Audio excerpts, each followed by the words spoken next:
우리 함께 하나님의 말씀 보겠습니다. 창세기 45장 1절에서 8절 말씀입니다. 구약 71쪽입니다. 창세기 45장 1절에서 8절 함께 교독하시겠습니다. 창세기 45장 1절에서 8절 1절 제가 먼저 읽습니다. 요셉이 시종하는 자들 앞에서 그 정을 억제하지 못하여 소리질러 모든 사람을 자기에게서 물러가라 하고 그 형제들에게 자기를 알리니 그때에 그와 함께한 다른 사람이 없었더라.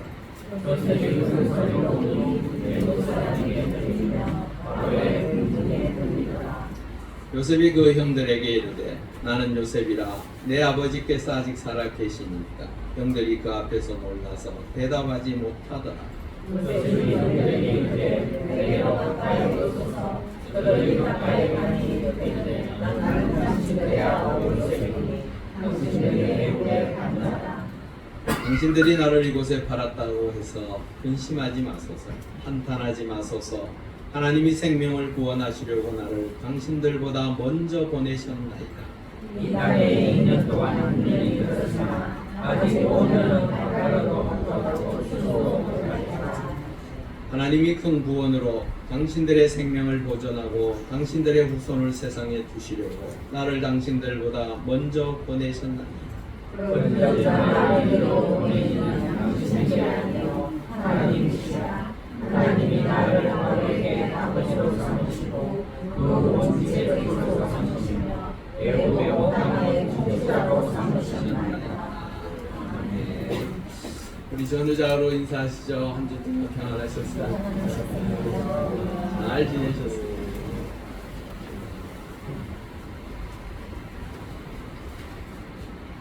오늘 아침에 그 신문을 보니까 영국에 어떤 할머니 한 분이 원래 116세를 맞이했다.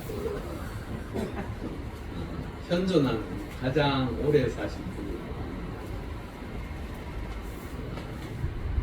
찰스왕 3세죠. 그분이 축전도 보내고 그렇게 하셨더라고요. 그런데 제가 볼 때는 앞으로 한 20년 더 사실 것 같아요. 그렇게 건강했어요. 이 몸, 피부나 이런 거는 좀 그렇지만 아유, 눈을 보니까 우리 왜 눈을 보면 알잖아요. 아직도 총기가 있어. 누가 댓글에 이렇게 적어놓고 우리 부모님도 저렇게 오래 사셔야 되는데 누가 이렇게 적어놓고 그 옆에 반대표에 꼭 하나 또 찍혀있더라고요. 제가 속으로 너네 부모 116세를 살든 200세를 살든 거기에 왜 반대하는데. 근데 그분이 하시는 말씀이 어떻게 해서 그렇게 건강하실 수 있느냐, 어떻게 삶이 그래도 불편하지 않나, 그렇게 사는데 어려운 경지 않냐고 지금까지 오셨냐고 그러니까 한마디로 말해서 예스라고 그러더라고요. 예스. 자신은 지금까지 어떠한 어려움과 힘든 상황 속에서도 노라고 한 적이 없대요. 내 앞에 당장 들이닥칠 어떠한 어려움이 있어도 자신은 언제나 예스라는 생각으로 살았다. 그게 무슨 말입니까? 늘 긍정적인 삶을 살았다. 여러분, 우리는 하나님께서 구원하신 하나님의 자녀입니다. 주의 거룩한 백성입니다. 우리에겐 소망이 있습니다. 이 땅에서 116세 사신 그분도 언젠가는 흙으로 돌아갑니다. 그 흙으로 돌아가는 그 순간 우리가 가야 할 곳이 분명하고 선명하게 깨달아져야 합니다. 여러분, 우리가 땅에 묻히는 그 순간 우리의 영혼은 영원한 천국 나라에 가 있을 줄 믿습니다. 아멘. 믿는 사람들이 그 믿음을 잃어버리면 이 세상에서 방황하게 되고 하나님의 품을 떠나게 되고 하나님을 원망하고 불평하게 되어 있습니다. 하나님의 은혜 가운데 늘 나에게 영원한 나라의 천국이 있음을 깨달으시고 늘 긍정적인 생각, 하나님께서 나를 통하여 반드시 이루시고자 하는 그 놀라운 은혜의 역사가 우리의 삶에 응답되어지고 이루어질 것을 믿고 사는 우리 모두가 될 수 있기를 바랍니다.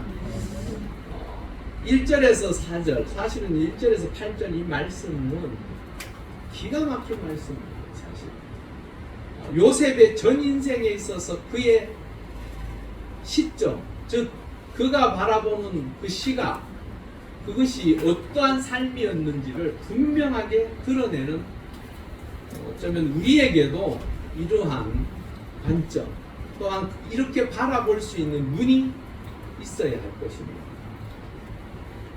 먼저 1절에서 4절 말씀에 보면 드디어 요셉이 그 형들의, 지난주에 제목이 무엇이었습니까? 네?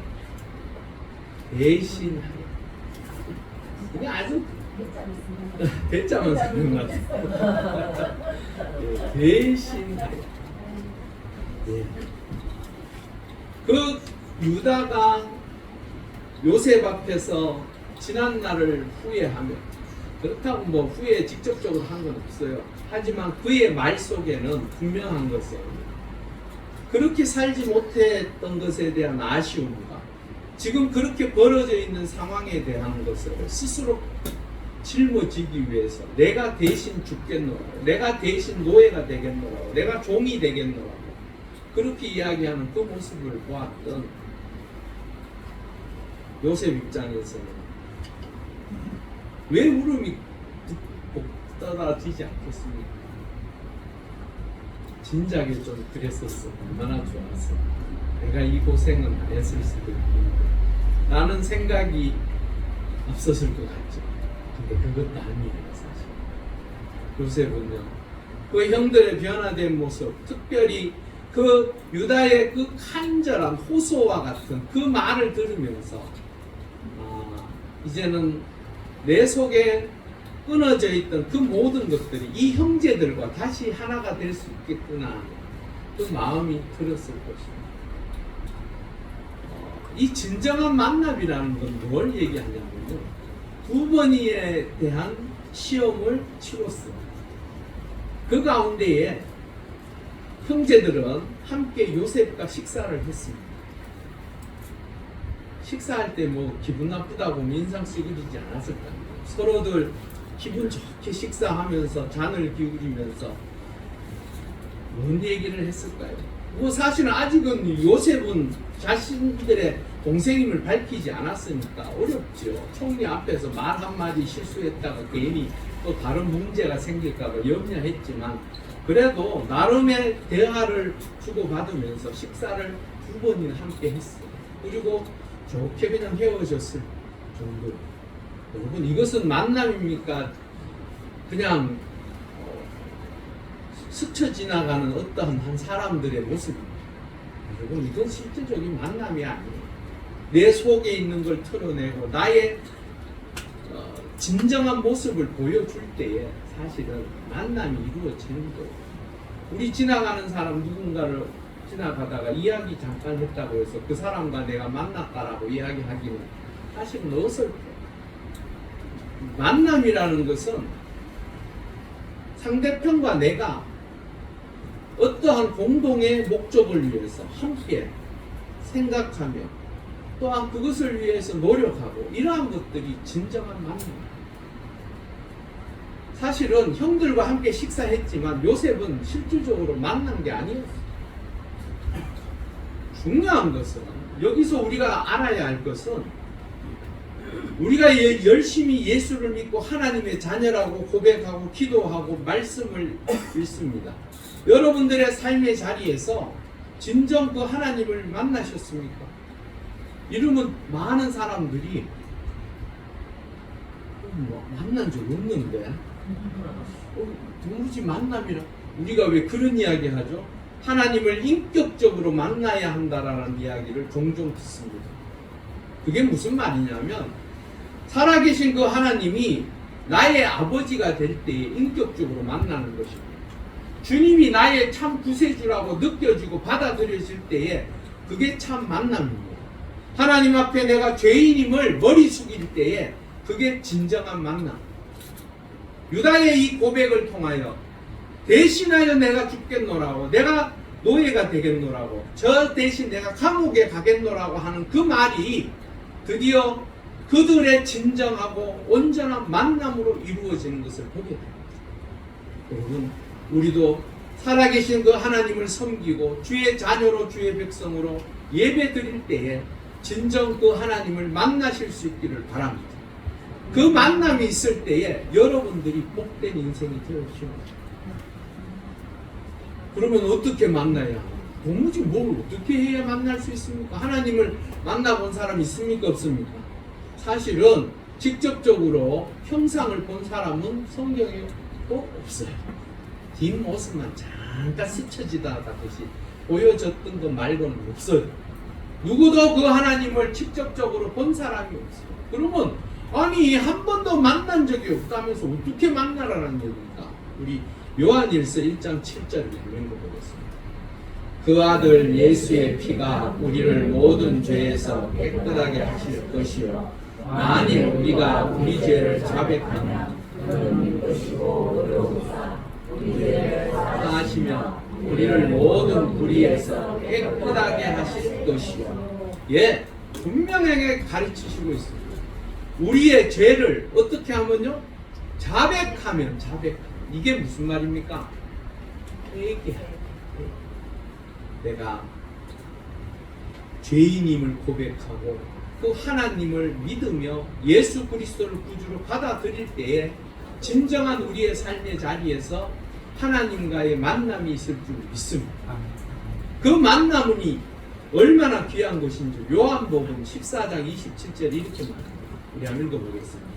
평안을 너희에게 끼치노니 곧 나의 평안을 너희에게 주노라. 내가 너희에게 주는 것은 세상이 주는 것과 같지 아니하니라. 너희는 마음에 근심하지도 말고 두려워하지도 말라.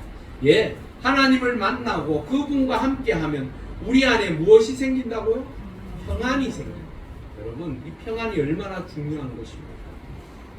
제자들이 예수 그리스도께서 십자가에 달리시고 3일 만에 부활하신다는 것을 믿지 못했어요. 그래서 방 안에서 모여서들 두려움과 염려와 걱정 속에 혹시나 우리도 저렇게 십자가에 달려 죽는 것 아닌가 걱정하는 그 시간에 주님께서 갑자기 저 문을 통과하셔서 들어오셨어요. 그러면서 하시는 말씀이 내가 너희에게 무엇을 준다고요? 평강. 이 평강이 우리의 삶의 자리에서 하나님의 자녀로 이 땅에 살아가는 주의 백성들에게 온전히 이루어지는 줄 믿습니다. 여러분, 이 세상 사는 날 동안 두려워하고 염려하고 걱정하며 불안해하면서 사는 우리 인생 아닙니까? 사실 한치 앞을 내다보지 못하기에 우리는 두려워합니다. 때로는 걱정합니다. 문제가 생기면 그 문제를 해결할 수 없어서 나 스스로가 참으로 고통 가운데 힘든 상황에 놓일 때가 얼마나 많습니까? 그럼에도 불구하고 우리는 하나님의 자녀이고 그 하나님께서 주시는 평강을 통하여 그 두려움을 물리칠 수 있기를 바랍니다. 그 하나님의 평강은, 그 하나님의 은혜의 평안은 우리를 새롭게 하고 우리를 하나님 자녀 되게 하시는 줄 믿습니다. 여러분, 주 예수 그리스도를 구주로 고백하고 그 은혜로 말미암아 성령이 내 안에 들어오시면 그 성령을 통하여 우리에게 평안을 주신다라고 말씀하고 있습니다. 그 성령을 통하여 우리의 삶의 자리에 염려와 걱정과 불안과 초조보다는 내 삶의 자리를 지키시고 함께 하시는 그 하나님의 은혜를 누리며 그 평안을 누리실 수 있기를 바랍니다. 형제들이요, 내가 요셉입니다 하고 했을 때 얼마나 놀랬겠어요.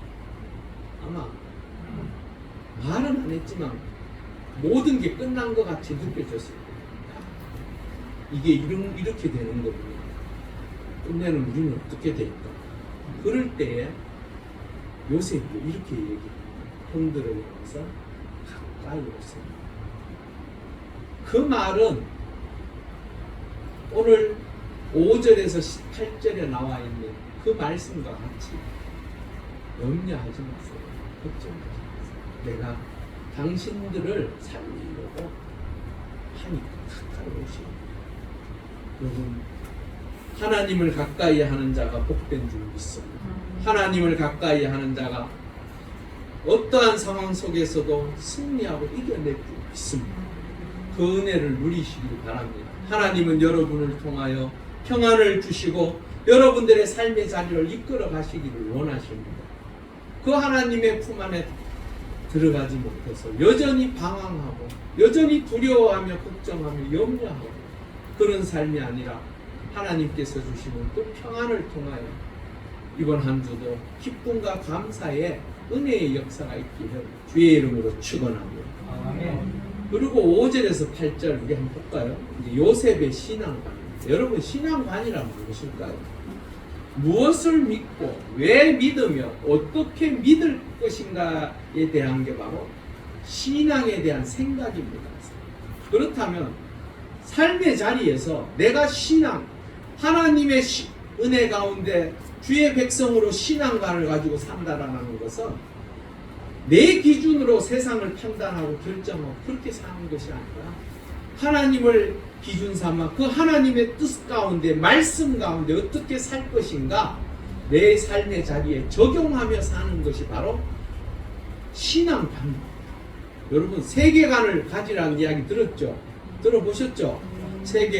세계관을 가질 때에 긍정적인, 아까 전에 얘기했던 그 영국의 한 노인과 같은 그러한 긍정적인 세계관을 갖고 사는 사람은 삶의 자리에서도 복된 거예요. 늘 염려와 걱정과 두려움 때문에 마음을 졸이며 사는 인생이 아니라 늘 예스라는 그 말을 통하여 내 삶에 긍정적으로 삶으로 인하여 어떠한 상황 속 여러분, 내가 염려한다고 해서 내 걱정과 염려가 물러갑니까? 안 물러가지요? 안 물러갑니다. 똑같은 상황, 예수를 믿으나 안 믿으나 똑같이 병들고 사고 당하고 어려움을 겪습니다. 그렇지만 하나님의 은혜 가운데 믿음의 신앙의 간이 바로 세워진 사람은 어떠한 상황 속에서도 그것을 긍정적으로 바라보고 그 긍정적인 생각을 통하여 하나님의 거룩한 뜻을 이루어 갈 줄 믿습니다. 그 신앙관을 가지셔야 돼요. 그 요셉의 신앙관을 세 가지로 보는데요. 하나는 주권자이신 그 하나님을 믿는 것. 그 나를 지키시고 나와 함께 하시는 그분을 내가 붙잡고 사는 것. 내 모든 삶의 주권은 하나님께 있다고 해서 그 하나님 앞에 맡겨두고 사는 인생이 바로 주권자인 하나님을 인정하고 사는 삶입니다. 그 하나님은 어떤 하나님이십니까? 시편 24편 1절을 한번 읽어볼까요?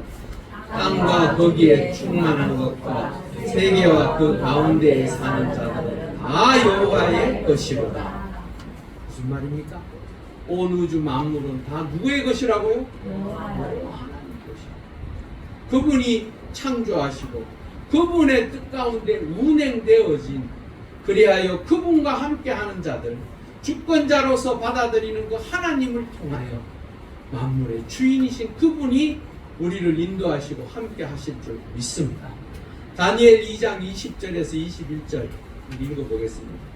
다니엘이 말하여 이르되 영원부터 영원까지 하나님의 이름을 찬송할 것은 지혜와 능력이 그에게 있음이로다. 그는 때와 계절을 바꾸시며 왕들을 패하시고 왕들을 세우시며 지혜자에게 지혜를 주시고 총명한 자에게 지식을 주시는 거다. 우리 하나님은요 역사의 주인이신 줄 믿습니다. 우리의 살아가는 이 삶의 자리를 기억하시고 우리를 인도하시고 우리를 하나님의 자녀 주의 백성으로 하나님께서 주시는 그 지혜와 능력으로 살아갈 수 있도록 인도하신다라고 말씀하고 있습니다. 여러분, 그 하나님을 믿을 수 있기를 바랍니다. 그 하나님을 믿고 살아가실 수 있기를 바랍니다. 그 하나님과 함께하는 삶이 되기를 바랍니다. 그럴 때 우리의 인생이 고통 가운데 있고 아픔 가운데 있어도 하나님을 의지하며 삶으로 그 놀라운 하나님의 역사하심을 누리며 살 줄 믿습니다. 두 번째로 하나님의 섭리를 믿고 사는 자예요. 하나님께서 나를 인도하실 것을 믿고 사는 것입니다. 욥기 23장 10절을 한번 읽어보겠습니다. 그러나 내가 가는 길을 그가 아시고 내가 순금같이 되어 나오리라. 아멘. 여러분, 순금 얼마나 귀한 것입니까? 모든 사람들이 갖기를 원합니다. 내 가는 길이 비록 어려움에 처하 있고 고통 가운데 있어도 그 단련을 통하여 나의 모든 불순물을 말끔히 제거하시고 순금같이 누구도 갖기를 원하고 얻기를 원하는 그러한 것으로 바뀐다. 우리의 인생이요, 비록 보잘것없는 인생, 아무것도 아닌 인생처럼 보여질지라도 그 하나님께서 붙들어 주시고 그 하나님께서 함께 하시면 이 욥의 고백처럼 우리의 삶이 주 안에서 더욱더 복되고 귀한 인생의 길이 될 줄 믿습니다. 아버지 하나님의 은혜 가운데 날마다 나를 통하여 이끌어 가시는 그 길을 믿음으로 걸어가셔서 그 어려움 속에서도 하나님께서 나를 통하여 세우시고자 그 자리에 서실 수 있는 우리 모두가 되기를 주의 이름으로 축원합니다. 그리고 잠언 16장 9절 읽어보겠습니다. 사람이 마음으로 자기의 길을 계획할지라도 그의 걸음을 인도하시는 여호와이시니라. 여러분, 내 삶의 자리에서 이렇게 해보고도 싶고 저렇게도 해보고 싶고 하지만 그 모든 종착역은 하나님의 은혜 가운데 주의 뜻 가운데 그 하나님께서 함께 하심으로 인도하심으로 비록 우리 그런 경우가 있지. 내 자녀를 위하여 늘 기도하면 그 자녀들이 복된 길을 걸어가기를 부모가 원하지 않는 사람이 누가 있겠습니까? 그런데 그 자녀들이 생각만큼 내 뜻대로 살지 않습니다. 맞죠? 자신이 원하고 자신들이 바라는 대로 살려고 발버둥칩니다. 그렇게만 그래도 살아주면 얼마나 고맙겠습니까? 영 엇나가고 빗나가서 도무지 내가 하나님 앞에 그렇게도 기도했는데 왜 내 자녀는 저렇게 벗어날까? 왜 저렇게 될까? 할 때가 얼마나 많습니다.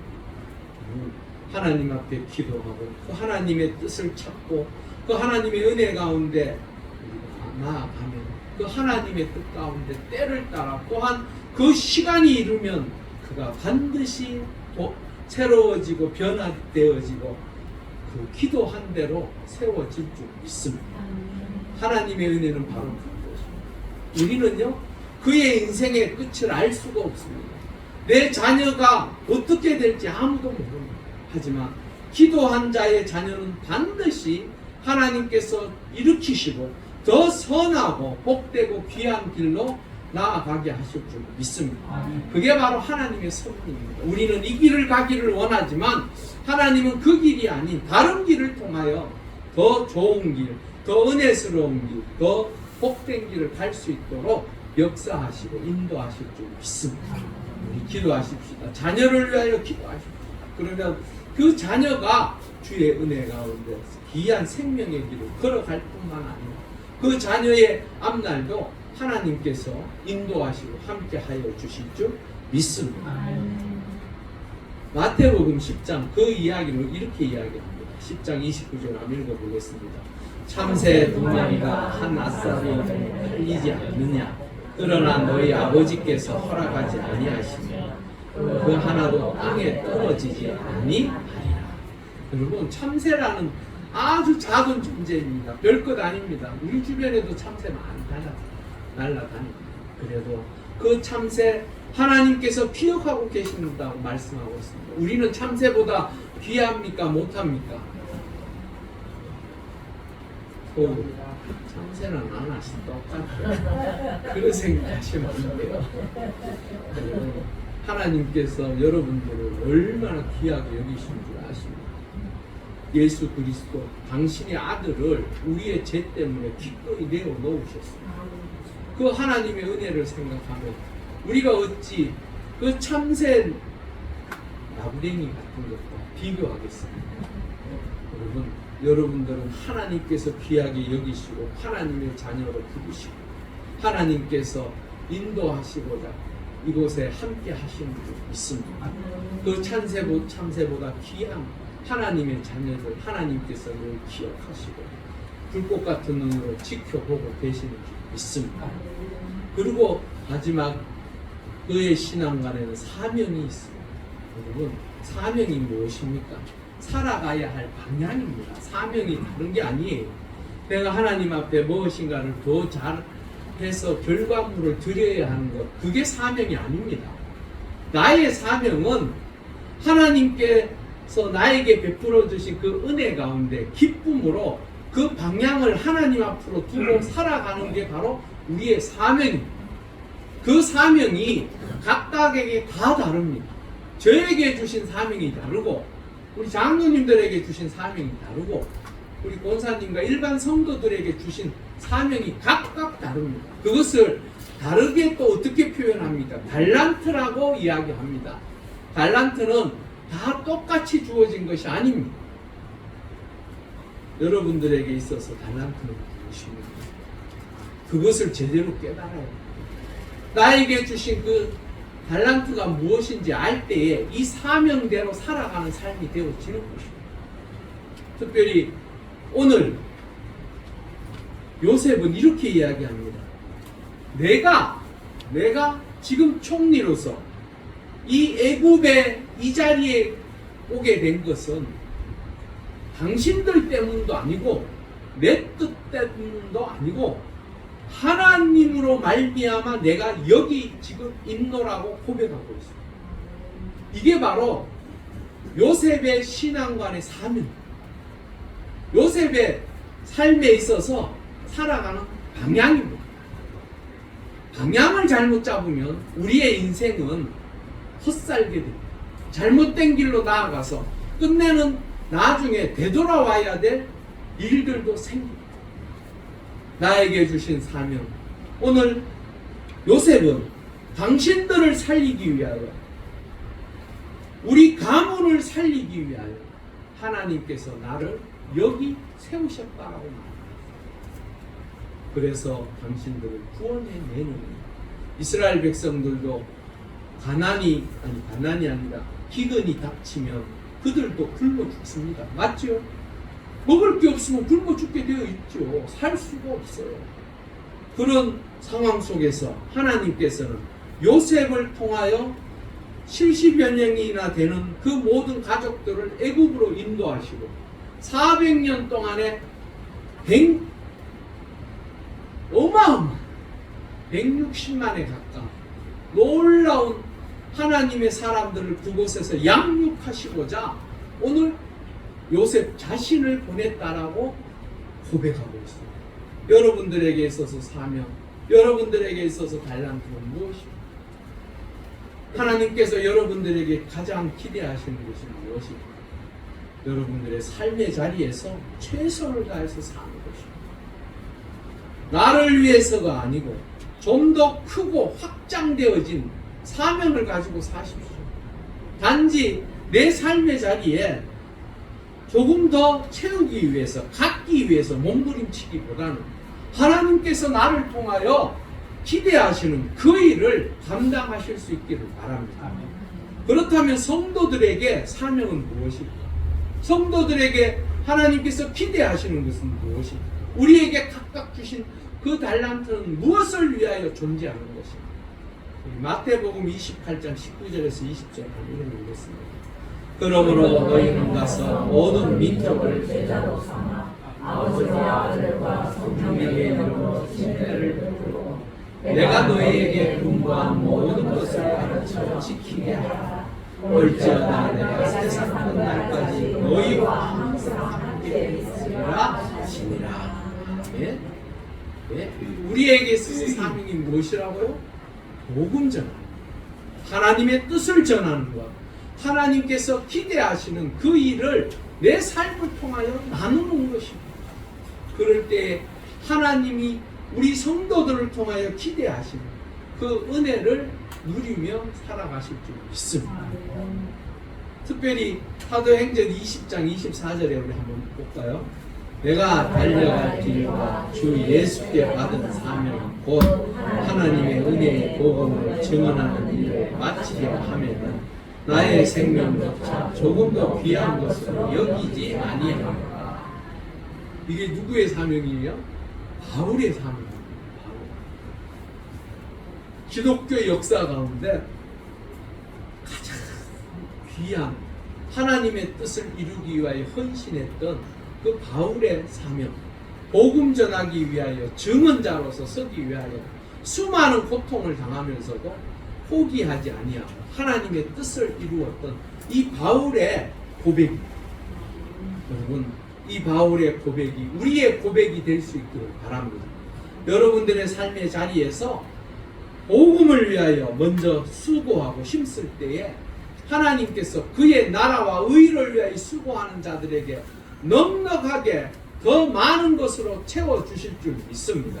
여러분들이 아무리 노력하고 힘써도 그 모든 것 하나님께서 허락해 주셔야만 가능한 것입니다. 먼저 하나님의 뜻을 위하여, 하나님의 영광을 위하여, 주의 거룩한 뜻을 위하여 세워져 가려고 힘쓰고 노력할 때에 하나님께서 우리에게 더 많은 것으로 채워주실 줄 믿습니다. 여러분, 우리에게 주어져 있는 이 생명의 날수 누구도 모릅니다. 나에게 주어져 있는 시간이 얼마인지 아무도 모릅니다. 하지만 중요한 것은 우리가 반드시 하나님 앞에 서야 한다. 그럴 때에 너에게 준 사명, 너 무엇을 하며 감당했냐라고 물었을 때 기꺼이 하나님의 뜻을 따라서 하나님의 영광을 위하여 살아왔다라고 고백할 수 있는 우리 모두가 될 수 있기를 주의 이름으로 축원합니다. 우리 함께 기도하시겠습니다. 우리 한 3초 정도. 하나님, 참으로 하나님께서 가장 기뻐하시는 구원의 놀라운 역사를 이루며 또한 그 뜻을 위하여 걸어가는 우리가 되어서 하나님의 놀라운 은총을 누리며 살아가는 주의 자녀가 되게 해달라고, 이번 한 주도 주와 함께 동행하는 복된 날 되게 해달라고 우리 한 3초 정도 간절히 기도하시겠습니다. 할렐루야. 아버지 하나님 감사합니다. 우리를 사랑하여 주셔서 주의 자녀로 부르시고 주의 백성으로 오늘 한 날도 하나님 앞에 예배하게 하시니 감사합니다. 간절히 기도하기는 하나님의 놀라운 은혜 가운데 우리에게 맡겨진 사명 제대로 감당할 수 있게 하시옵소서. 또한 이 요셉의 고백과 같이 하나님을 주인 삼고 하나님의 섭리 가운데 내가 여기 있노라고 고백할 수 있는 하나님의 백성, 주의 백성 되게 하여 주시옵소서. 또한 나의 입술과 삶을 통하여 복음 전하는 하나님의 사람 되게 하시옵소서. 주의 은혜 가운데 주의 거룩한 뜻을 이루어 하나님의 손길을 통하여 날마다 승리하는 주의 백성, 주의 자녀 되게 하여 주시옵소서. 살아계셔서 역사하시는 만군의 주여 아버지 하나님, 우리의 삶의 자리에서 날마다 하나님을 만나는 복된 시간들로 채워주시고 또한 그 하나님의 놀라운 손길을 통하여 내가 살아감을 고백하며 또한 그 하나님의 섭리 가운데 우리가 살아감을 다시 한번 하나님 은혜 가운데 찬양하며 경배하며 우리의 인생이 되게 하여 주시옵소서.